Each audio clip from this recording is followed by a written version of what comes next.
ग्रामपंचायतची नगर परिषद झाल्यानंतर पहिल्यांदाच अकोल्यातील हिवरखेड येथे निवडणूक पार पडली। महायुतीत अतिशय काट्याची लढत झालेल्या लढतीत भाजपच्या सुलभा दुतोंडे यांनी बाजी मारली आहे। त्या पहिल्या नगराध्यक्ष म्हणून निवडून आल्या आहेत। शिवसेना शिंदे गटाच्या घुंगड यांचा त्यांनी पराभव केला। हिवरखेडमध्ये दिग्गजांच्या सभा पार पडल्या।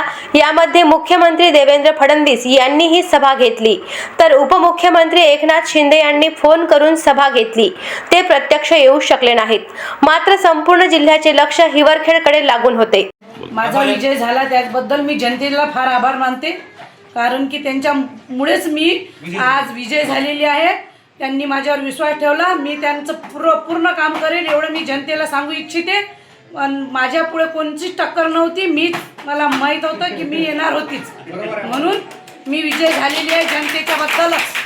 अशाच महत्त्वपूर्ण बातम्यांच्या अपडेटसाठी अजिंक्य भारत न्यूजच्या पेजला फॉलो करा आणि सबस्क्राइब करा। Thank you for watching.